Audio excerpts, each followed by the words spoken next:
வணக்கம். இன்றைக்கு வாசிக்கவிருக்கும் சிறுகதை இரணிய வதம். எழுதியவர் ச. கந்தசாமி. வாசிப்பது சத்யா. ராஜவாய்க்கால் மதகின் மேலே உட்கார்ந்து கால்களை ஆட்டிக் கொண்டிருந்தார். கால்களுக்கு கீழே பழைய செருப்பு. காது அறுந்த பழைய செருப்பை சற்றே முன்னே சாய்ந்து வலக்காலால் நகர்த்தி போட்டுவிட்டு பெல்ட்டில் இருந்து பொடி டப்பாவை இழுத்து 2 மூக்கிலும் பொடியை ஏற்றிக்கொண்டு கையை உதறியபடி தலை நிமிர்ந்தார். ஒரு சாரை பாம்பு தண்ணீர் பக்கம் ஊர்ந்து சென்றது. சின்ன கருப்பு மதகின் மேலே இருந்து இறங்கி இடுப்பு பெல்ட்டை தூக்கி விட்டுக்கொண்டு சுற்றும் முற்றும் பார்த்தார். ராஜாராமன் தென்னந்தோப்பில் வருவது அறையும் குறையுமாக தெரிந்தது. கொக்கு கூட்டமாக தலைக்கு மேலாக பறந்து சென்றது. அவர் அவசர அவசரமாக மதகின் மேலே தாவி ஏறி உட்கார்ந்தார். ராஜாராமன் முன்னே வந்து மடித்து கட்டியிருந்த வேட்டியை அவிழ்த்து விட்டான். அவர் திரும்பி இப்போதுதான் அவனை பார்ப்பது போல ஒரு பார்வை பார்த்து தலையசைத்தார். பரந்த வேட்டிய இழுத்து பிடித்து, இப்படி குந்து ராஜா என்று மதகு சுவரில் உட்கார அவனுக்கு இடம் காட்டினார். இருக்கட்டுங்க. பின்னால் நகர்ந்த அவன், நேத்தி சாயந்தரம் வீட்டுக்கு தேடிக்கிட்டு வந்திருந்தீங்களாம், பாப்பா சொல்லிச்சு என்றான். ஒன்றும் விசேஷம் இல்லை. ஆக்கூர் பக்கிரிக்கிட்ட நரசிம்ம வேஷம் கட்டிக்கிட்டு ஆடுற புலிநகம் இருக்கு. அதை வாங்கிக்கிட்டு வந்தா ஜெர்மனியில இருந்து வர்றவங்களுக்கு ஆடி காட்ட நல்லா இருக்குமேன்னு தோணிச்சு. அதை சொல்லதான் வந்தேன். நீ வீட்டுல இல்லை. நீடூரில ஒரு சாவு. எங்க தாத்தா காலத்து நெகம். நீ அத போட்டுக்கிட்டு ஆடினா ஜோரா இருக்கும். இப்ப போய் வாங்கிட்டு வந்துடுறேன். பொழுது சாஞ்சிடுச்சு. இருக்கிறத வச்சுக்கிட்டு நாளைக்கு கூத்த நடத்திடுவோம். ஜெர்மனிக்காரவங்க வர்றதுக்கு இன்னும் நாள் இருக்கு. அவர் மதகின் மேலே இருந்து கீழே குதித்தார். அத போட்டு பழகி கொள்ளலாம் இல்ல? ஆமாம் ஆமாம். ஆனா அதுக்கு அம்மா தூரம் போவணுமே. ஒன்னு பூட்டிக்கிட்டா கூத்துக்கு அது நல்லா இருக்குமென்னா அதுக்காக எம்மா தூரம் வேணுமென்னாலும் போகலாம். அசல் கூத்துக்காரன் மாதிரியே பேசுற. அவன் அடக்கத்தோடு தலையசைத்தான். பக்கிரி வீட்டில் இல்லாவிட்டா அவன் பொண்டாட்டிக்கிட்ட என் பேரை சொல்லு. சரி. அந்த புலி நகத்தை நீ போட்டுக்கிட்டு ஆடினா ரொம்ப நல்லா இருக்கும். எனக்கு கூட அதை போட்டுக்கிட்டு ஆடணும்னு ரொம்ப ஆசை. ஆனா அதுக்கு வேஷம் மாத்தணும். இரணியன்தான் உங்க வேஷம். சின்ன கருப்பு பெரிதாக ஒரு சிரிப்பு சிரித்தார். அந்த சிரிப்பு செடி கொடிகளை தாண்டி புல்லில் படர்ந்து தண்ணீருக்கு தாவி மேலே எழுந்து நாலா பக்கமும் எதிரொலித்தது.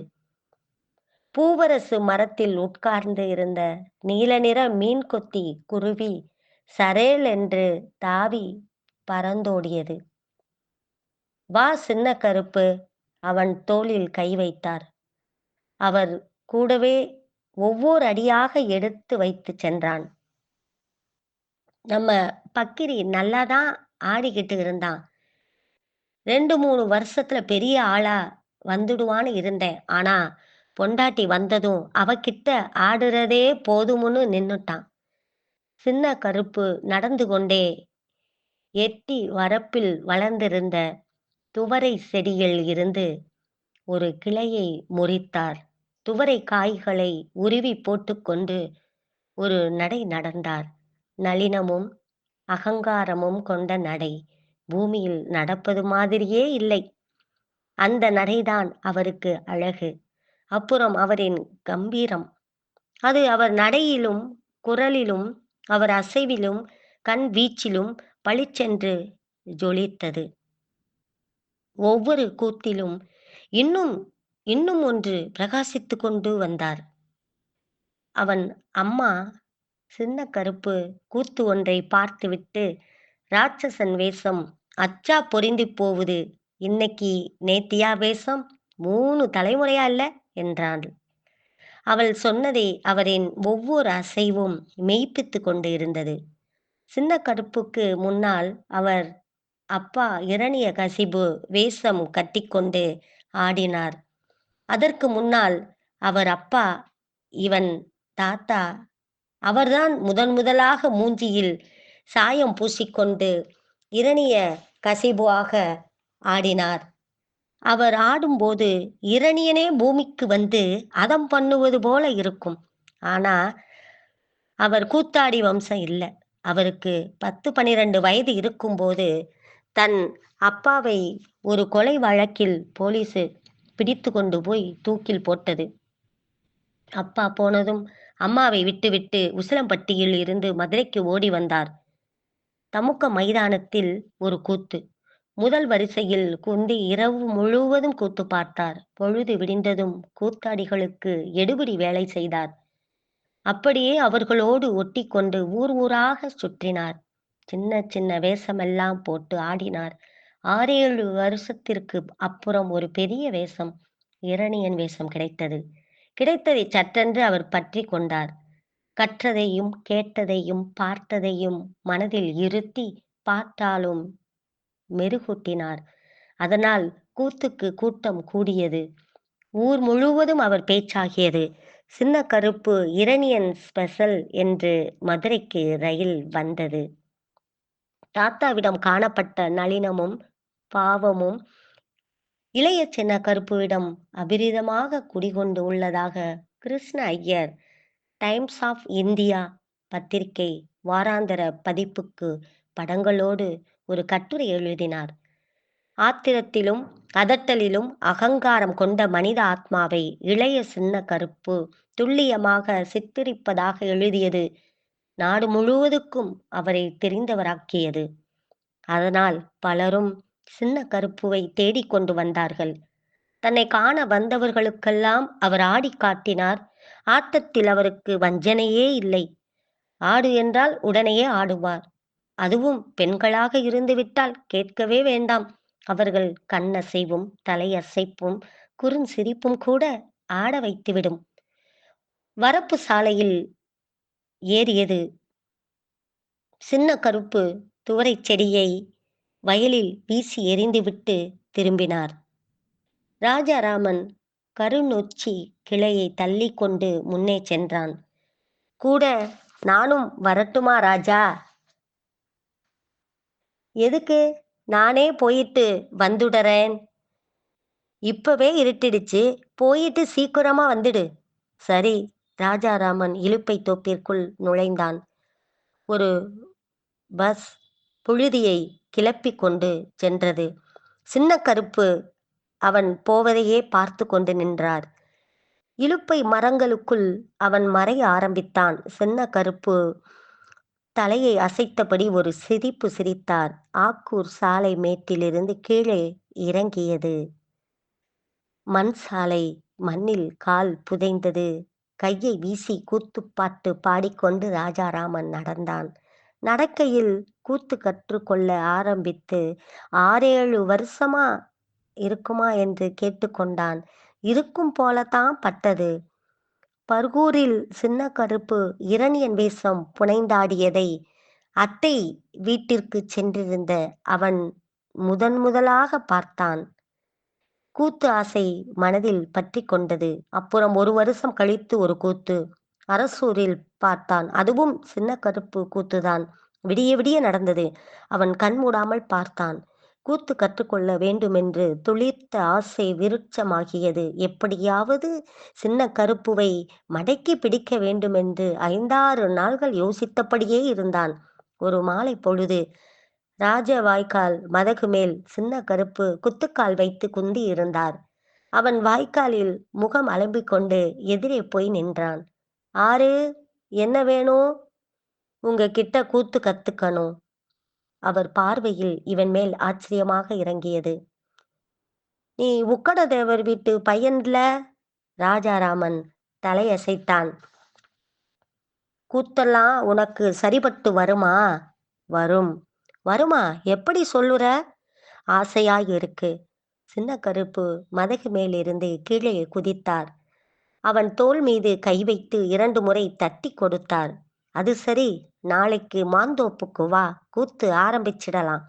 அடுத்த நாள் அவன் மாந்தோப்பிற்குச் சென்றான்.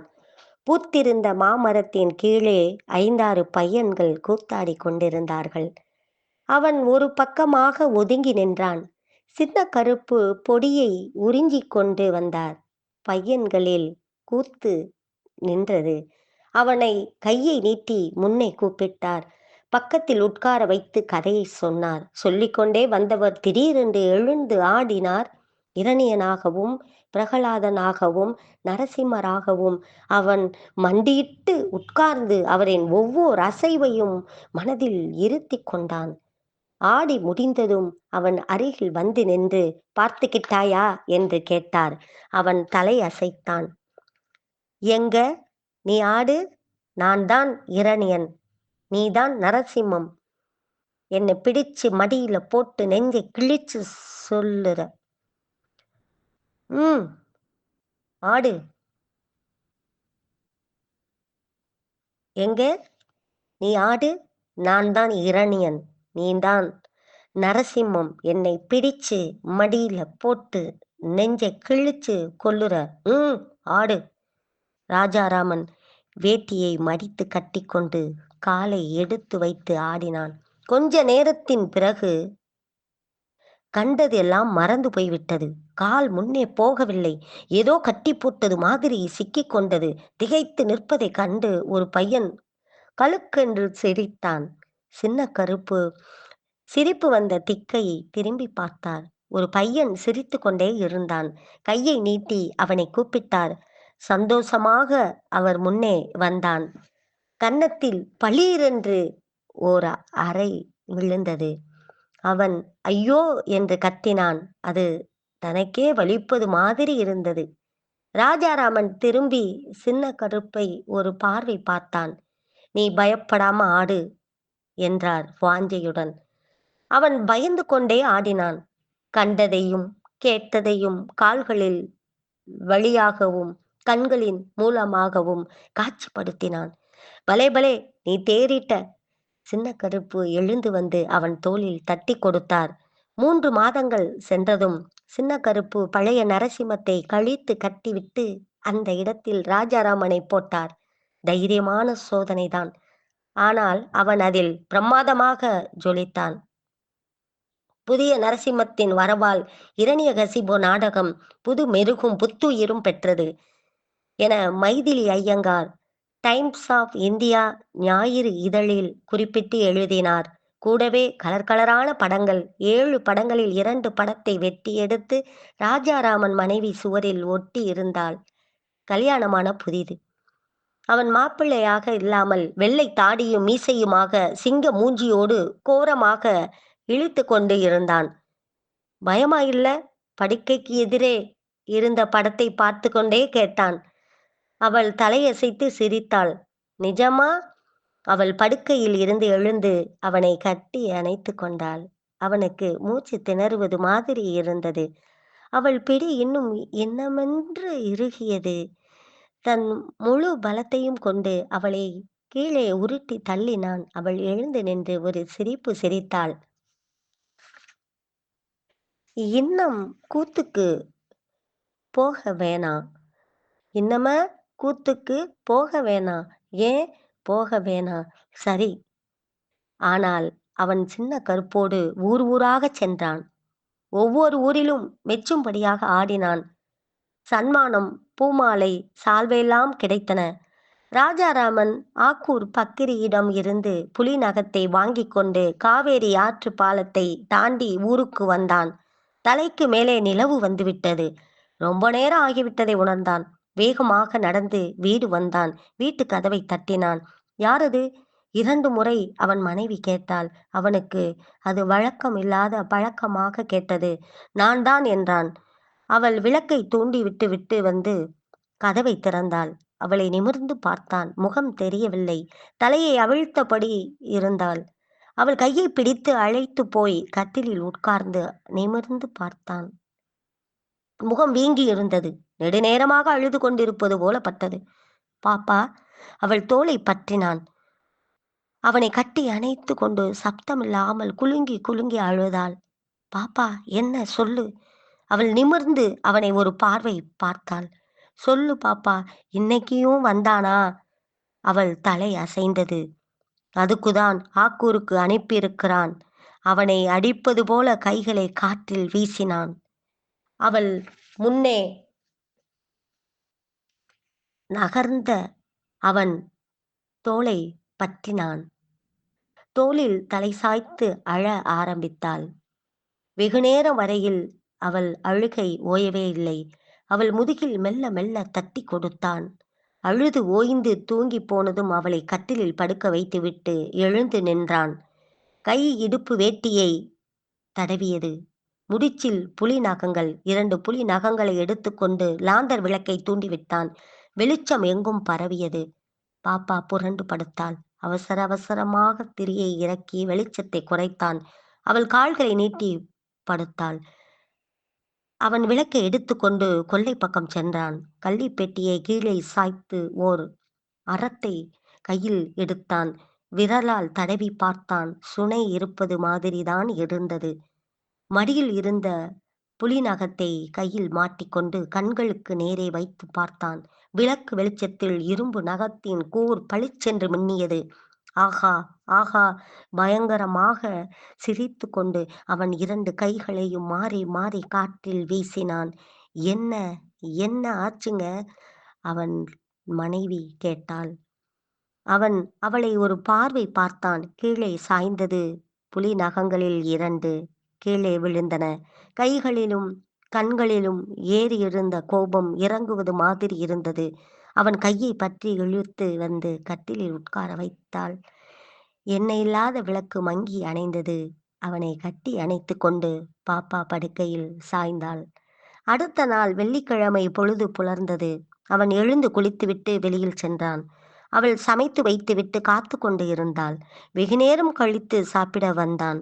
சாப்பிடும்போது ராத்திரிக்கு கூத்து பார்க்க வர்ற என்றான். அவள் ஆச்சரியப்பட்டாள். சாதாரணமாக கூத்து பார்க்க கூப்பிடும் ஆள் இல்ல அவன். கல்யாணமாகியதில் இருந்து 2 கூத்தோ 3 கூத்தோ தான் பார்த்திருக்கிறாள். கூத்து சப்தம் காதில் விழுந்த பிறகு அவள் பக்கத்து வீட்டு அஞ்சலையை கூப்பிட்டு கொண்டு மாரியம்மன் கோயில் பக்கம் சென்றாள். பெரிய கூட்டம். முன் வரிசையில் 2 வெள்ளைக்கார பெண்கள் போட்டோ பிடித்து கொண்டு உட்கார்ந்து இருந்தார்கள். ஒரு தாடிக்காரன் நின்று கொண்டிருந்தான். ஆண்கள், பெண்கள், சிறுவர்கள் விழிப்பிலும் தூக்கத்திலுமாக கூத்து பார்த்து கொண்டிருந்தார்கள். அவள் மாமரத்துக்கு பின்னால் மறைந்தும் மறையாமலும் உட்கார்ந்திருந்தான். சின்ன கருப்பு சலங்கை கட்டிய கால்களை தரையில் உதைத்து ஜில் ஜில் என்று சப்தம் எழுப்பியபடி வந்து திடீரென்று நின்றார். பார்வை இப்படியும் அப்படியும் அலைபாய்ந்தது. முகத்தில் ஆணவம், கண்களில் கர்வம். இகழ்ச்சியாக ஒரு சிரிப்பு சிரித்தபடி இந்த கோடியில் இருந்து அந்த கோடிக்கும், அந்த கோடியில் இருந்து இந்த கோடிக்கும் மாறி மாறி ஓடியவர் சட்டென்று பிரகலாதன் முன்னே நின்றார். பெரிய மீசையை திருகியபடி, உன் ஹரியானவர் இந்த தூணில் இருக்கின்றாரா என்று ராகம் போட்டு இழுத்தார். ஆமாம், இந்த தூணில் இருக்கிறார். இந்த தூணில் துள்ளி பாய்ந்து மேலே எழுப்பி கீழே குதித்தார். இந்த தூணிலும் இருக்கிறார். கால் சலங்கை சப்தமிட ஓர் ஓட்டம் ஓடி நின்றார். இதில் இந்த தூணில் என் ஹரியானவர் இந்த தூணிலும் துரும்பிலும் கூட இருக்கிறார். சின்ன கருப்பு எகத்தாளமாக ஒரு சிரிப்பு சிரித்து கூட்டத்தை ஒரு பார்வை பார்த்தார். பாப்பா பார்வையில் தட்டுப்பட்டாள். இன்னும் ஓர் அடி எடுத்து வைத்தார். அவள் புடவையை இழுத்து போர்த்தி கொண்டு மாமரத்தில் மறைந்தாள். ஆனால் அவர் மனதில் முழுமையாக நிறைந்திருந்தாள். அவள் தனக்காகவே கூத்து பார்க்க வந்திருப்பது மாதிரி பட்டது. குதூகலமும் பெருமிதமும் கொண்டார். தலையை சொடுக்கி சொடுக்கி எட்ட எட்ட கால் வைத்து ராஜ நடை போட்டு, இந்த தூணிலுமா என்று கேட்டு எட்டி ஓர் உதைவிட்டார். சலங்கையும் மத்தளமும் ஹார்மோனியமும் சேர்ந்து ஒலித்தன. தூணுக்கு பின்னால் இருந்து வெண்மயிரும் சிங்க முகமும் புலி நகத்தோடு நரசிம்மம் வெளிப்பட்டது. விசித்திரமான உருவத்தை இரணியன் ஒரு பார்வை பார்த்தார். கோரமாக சிரித்து கொண்டு நரசிம்மம் எட்டி அவர் நெஞ்சில் ஓர் அடி அடித்தது. பழக்கமில்லாத அடி, தாங்க முடியவில்லை. இரணியன் தடுமாறி கீழே விழுந்தான். ஒரு பெரிய நாற்காலி வந்தது. நரசிம்மம் கீழே கிடந்த இரணியனை தூக்கி கொண்டு நாற்காலியில் உட்கார்ந்தது. கால்களை பரப்பி மடியில் போட்டுக்கொண்டு தலையை செலுப்பி நெஞ்சில் 2 அடி அடித்தது. ஐயோ! இரணியன் அலறினான். நரசிம்மம் ஒரு சிரிப்பு சிரித்தது. அந்த சிரிப்பும் கொடுத்த அடியும் புதுசாக இருந்தது. இரணியன் திமிறினான். மேலும் 2 அடி விழுந்தது. கூத்து பார்த்து கொண்டிருந்த கூட்டம் பயந்து மௌனம் காத்தது. மாறி மாறி விழுந்த அடியை தாங்க முடியாமல் இரணியன் பெரிதாக கத்த ஆரம்பித்தான். நரசிம்மம் தலையை குலுக்கி பல்லை இழித்தது. போலி பல்லும் பொய் முகமும் இரணியனை அச்சம் கொள்ள வைத்தன. அற்ப பதரே, அக்கிரமமா புரியற? நரசிம்மம் அவன் நெஞ்சில் அடித்து மார்பில் இருந்த துணிகளை கிழித்து நாலா பக்கமும் வீசியது. இரணியன் திமிறினான். நெஞ்சில் இன்னொரு அடி விழுந்தது. இரத்தமும் சதையும் புலி நகத்தில் சிக்கியது. இரணியன் காலை படபடவென்று உதறினான். ஆனால் நரசிம்மம் விடவில்லை. ஒரு காலை மேலே தூக்கி போட்டு அமுக்கி 2 கை புலி நகத்தாலும் இரணியன் மார்பை கிழித்து இரத்தத்தையும் சதையையும் நாலா பக்கமும் வாரி இறைத்தது. ஐயோ! ஐயோ! இரணியன் அலறினான். அவன் அலற அலற கூட்டம் பின்னே இருந்து முன்னே வந்தது. துடியாய் துடித்த இரணியன் கையும் காலும் நின்றது. உயிரற்ற உடலை கீழே தள்ளிவிட்டு நரசிம்மம் எழுந்து நின்றது. தலையை சிலுப்பிக் கொண்டு கூட்டத்தை நோட்டமிட்டது. புலி நகத்தில் இருந்து இரத்தம் கொட்டியது.